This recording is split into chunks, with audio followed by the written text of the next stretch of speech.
learned by looking at the position versus time plot of the rocket launch. So first I can look at my axes, right? So I've got position on the vertical axis and time on the horizontal axis, right? I can see that the position goes from 0 to about, say 500 meters, it looks like. Time goes from 0 seconds to 14 seconds. Okay, so I can see that we start at 0, so that must be, if this is a rocket launch, that's where the ground is. And it goes up to a maximum height and then starts to go down from there much more slowly. Right. So the way that that a rocket works is that the rocket motor burns for about a second and a half. So I can see in this first section that slope, which is the velocity, the slope starts out small but continues to get bigger, right? So that's an acceleration. That's a positive acceleration because the rocket engine is pushing it up, it's speeding up. Then the velocity is still positive, right? The slope is still positive here, but it's not as steep. So it's starting to slow down. And this is the part where it's just coasting to its highest point. Right? So it's going really fast and then it just coasts and then it reaches its highest point and a parachute is ejected and it starts to come down much more slowly, right? So that it can come down safely. Okay, so that's the general track of the rocket. Now let's look at the velocity versus time graph to see if we can see what's going on there. All right, so now the velocity versus time, we need to note that everywhere that the velocity is positive, that means that the rocket is still going up.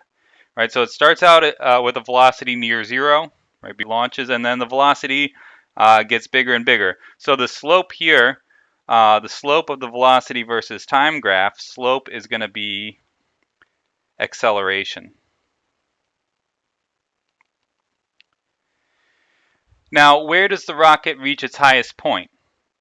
Keep in mind that this is velocity versus time, right? So you might be tempted to say here, but over here the velocity is getting smaller, but it's still positive, right? So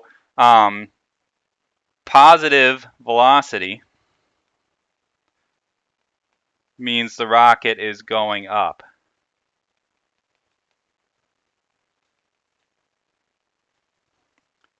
During this whole time. So that's the coasting phase. And we can see that that part there, the coasting phase, right, as the rocket slows down but it's still going up, that goes from about a second and a half to about 8 seconds. Right, and that 8 seconds we can look here, that's, the rocket is still going up at that, let's see, 8 seconds would be right around here, right? So that corresponds there well. And the point where the rocket starts going down is where the velocity becomes 0. So actually the parachute comes out right here at 8 seconds. That's timed.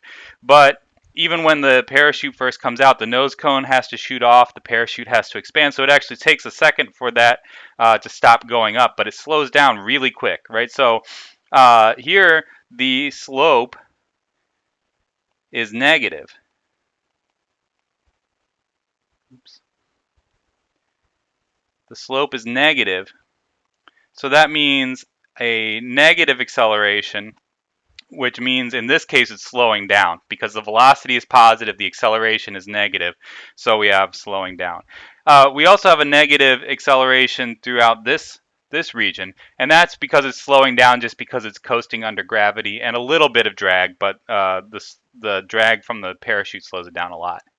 So when we get that velocity equals 0, v equals 0, that's the turnaround. The turnaround point, in this case, that's the highest point that the rocket gets. And then over here we have a small negative velocity from 10 seconds and on down. And this would continue. It actually, takes like two whole minutes for the rocket to reach the ground, but that's kind of boring. It just goes at this small negative velocity the rest of the way down. Okay, so we talked about how the slope here, which is changing, but the slope of the position versus time is the velocity, right? So we can tell it's going faster when that slope is steep and slower as that slope gets lower. And then it turns around at the highest point, that velocity, that slope becomes negative. We can get a little bit more detail by looking at the velocity versus time graph, right? So this really tells us what the value of the velocity is. We can see that the maximum velocity is like 100 and say 140 meters per second, right? That's like 280 miles an hour or something like that. High 200s, just estimating. So that's a really fast rocket. And then it slows down. The parachute deploys it, and it really turns around when that velocity goes from positive to negative. Okay, so let's look at the acceleration graph.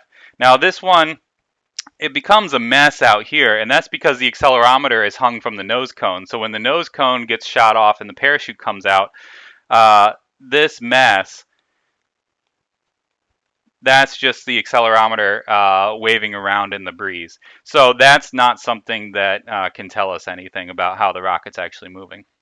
But if we look over here, the acceleration is positive while the rocket's speeding up. So this whole point from about 0 seconds to about, about the first second and a half, that's where the rocket is speeding up because the motor is on.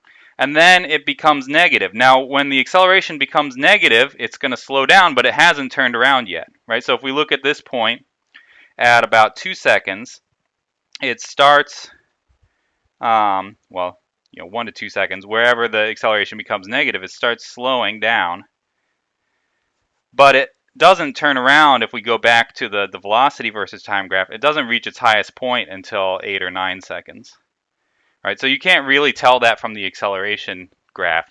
But we can see that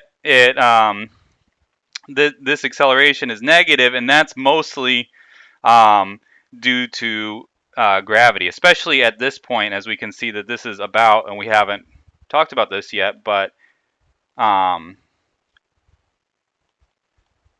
that the magnitude of that acceleration, I'll take away that minus sign, the magnitude of the acceleration is 9.8 meters per second squared. That's when the only acceleration is due to gravity, right? So that's about at that point. Now here it slows down even, it's got an acceleration that's even more negative than 9.8 meters per second squared, and that's because there's some air resistance as well. But in this region, it's mostly just free falling. Right, even though it's still going up, and I know it's still going up by looking at the velocity versus time graph, and then also it goes up. This is the point where we have the ejection of the parachute. Right, so now this is a much more complicated motion than what we're going to analyze mathematically in this class. This acceleration, of course, is not at all constant, even if we only focus on the points where we have good data. But we can learn a lot about the motion of the rocket by analyzing these graphs, especially if we look at all three of those kinematic variables and use that information together.